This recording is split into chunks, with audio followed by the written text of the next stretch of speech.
Halo Sobat BLUD, selamat datang di podcast diskusi BLD. Yuk mengenal BLUD.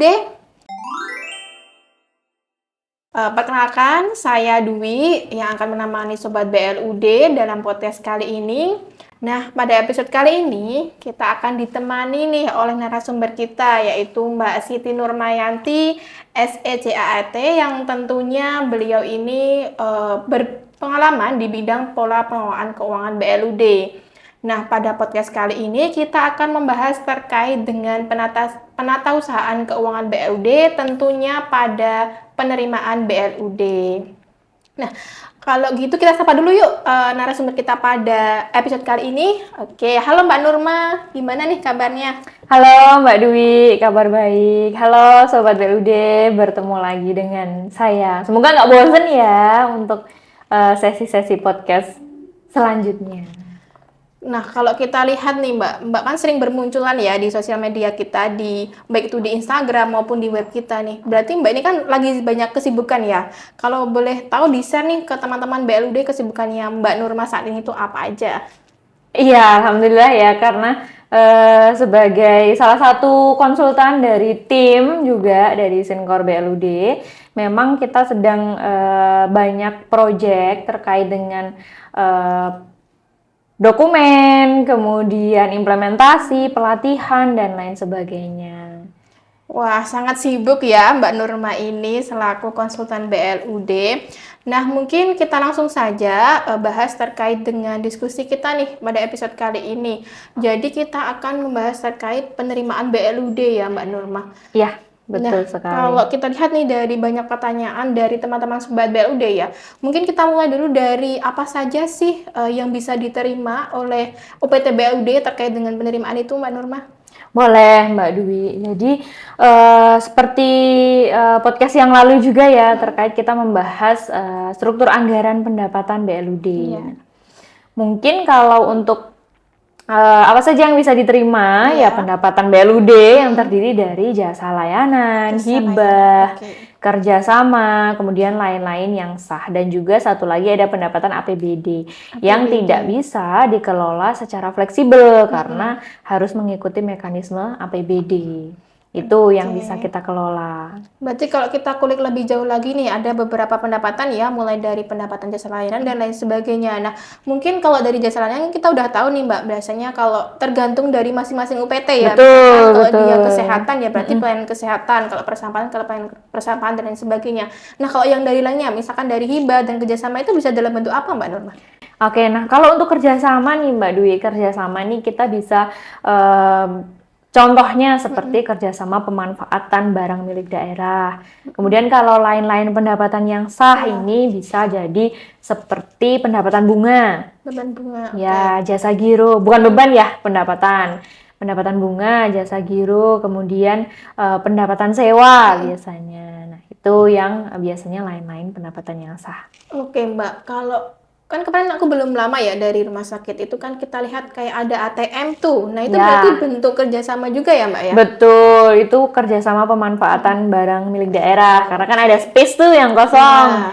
Jadi dipergunakan untuk proses persewaan begitu. Berarti sangat banyak ya untuk pendapatan yang bisa diterima setelah BLUD itu setelah UPT itu menjadi BLUD ya. Betul. Tidak hanya dari jasa layanan, tetapi juga bisa melakukan kerjasama dengan pihak lain yang tentunya akan menambah penerimaan dari mereka dan meningkatkan PAD dan juga PAD-nya di masing-masing daerah ya. Oke. Kalau udah kita tahu nih dari pendapatannya Mbak, dari teman-teman Sobat BLUD mungkin juga bisa dikasih tahu nih Mbak terkait dengan apa itu pembukuannya atau pencatatannya terkait dengan pendapatan masing-masing ya. Baik, ini sangat seru juga nih Mbak Dwi terkait dengan pembukuan penerimaan. Ini sebenarnya ya tidak jauh berbeda ketika BLUD ini masih dalam bentuk UPT. Belum menerapkan BLUD begitu ya. Hanya karena kita mendapatkan fleksibilitas dalam pengelolaan keuangan BLUD ini sendiri, sehingga jadi harus lebih rapih lagi, kemudian lebih transparan, akuntabilitasnya dijaga dan lain sebagainya. Nah, untuk pembukuan atas pendapatan sebenarnya kita bagi dulu. Pendapatan itu bisa secara tunai, non tunai atau transfer bank begitu ya. Kemudian bahkan rekening bank pun bisa lebih dari satu biasanya. Melihat dari sekarang kan banyak yang pakai kris ya Mbak ya, untuk Betul, memudahkan pembayaran betul. ya. Masing-masing penyedia ya perbankannya pasti berbeda. Nah, itu juga berbeda-beda dalam proses pembukuan atau pengakuannya begitu. Nah, sebenarnya yang pertama nih kita akan bahas dulu secara tunai gitu ya. Secara tunai. Nah, secara tunai itu nanti oh iya tadi lupa ya, untuk yang megang penerimaan ini siapa sih sebenarnya? Oh iya, benar kita bahas ya. Ya, betul. Nah, yang harus menghandle penatausahaan penerimaan itu ya Bendahara tentunya ya. pejabat keuangannya dulu. Pejabat keuangan dibantu oleh dua bendahara. Yang pertama bendahara penerimaan, yang kedua bendahara pengeluaran. Jadi kalau untuk masalah penerimaan nanti kita akan berfokus pada bendahara penerimaannya. Nah, untuk mekanisme pendapatan BLUD yang melalui tunai, tentu instansi yang menerapkan BLUD juga pasti familiar begitu ya. Jadi tidak terlalu jauh berbeda dengan sebelum menerapkan BLUD. Jadi misalkan pendapatan ini kita terima secara tunai, otomatis kita ambil contoh aja puskesmas gitu ya, Mbak Dwi ya. Kalau puskesmas itu kan ada bagian kasir ya, kasir. administrasi. Nah itu kan misalkan ada pendapatan selain BPJS nih, atau selain asuransi yang lain. Berarti kan ada pendapatan secara tunai dari pasien umum.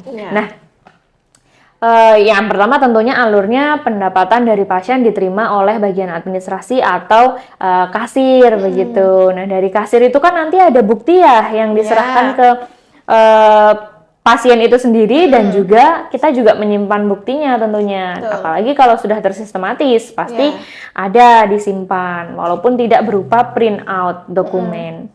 Nah dari bukti itu nanti akan dilakukan verifikasi oleh bendahara penerimaannya untuk cek dulu ya. Iya betul, untuk ngecek nih antara bukti dan juga uang yang masuk ini apakah sudah benar atau belum secara tunai.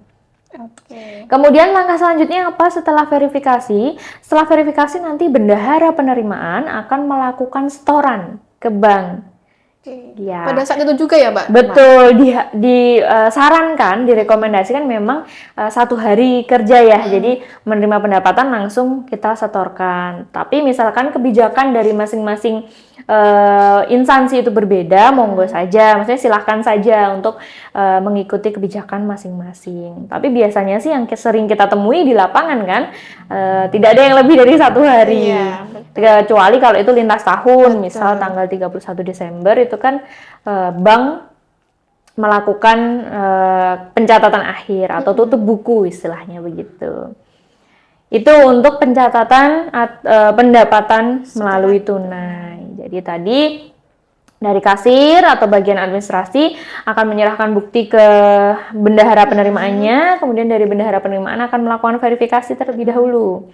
Lalu setelah verifikasi kita akan melakukan setoran pendapatan ke bank. Kemudian dari proses tunai ini Mbak Dwi, nanti kita juga harus mencatat dan juga menghasilkan sebuah buku kas umum yang biasanya kita sebut sebagai BKU. Tapi kan karena kita ada 2 bendahara ya, misalkan bendahara penerimaan, bendahara pengeluaran. Nah ini berarti buku kas umumnya juga tersendiri untuk 2 bendahara itu. Bendahara penerimaan berarti nanti akan menyusun BKU penerimaan, itu untuk tunai. Lalu transaksi yang kedua mungkin transaksi pendapatan secara non tunai. Nah non tunai ini nanti dari bendahara penerimaan untuk penerima layanan memberikan slip setoran ke bank, lalu bank menerbitkan nota kredit dan rekening koran. Nah itu kan sudah tertera nih, misalkan dari rekening koran itu kan ada masuk uang di sisi kredit. Nah itu artinya ada yang membayar secara non tunai.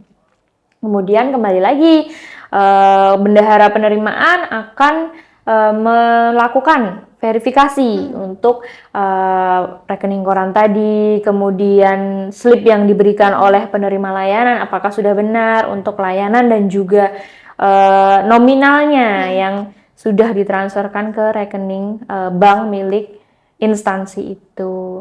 Lalu ujungnya ya tetap mencatat lagi di BKU penerimaan gitu. Tapi penerimaannya secara bank gitu Betul. ya. Dan mungkin bedanya dengan yang tunai itu, Nah, ini yang biasanya kita handle juga, mungkin pengembalian pendapatan dari itu yang biasanya jadi pertanyaan ya. Banyak betul, pertanyaan Sobat betul. BLUD. Proseduralnya nanti pencatatannya adalah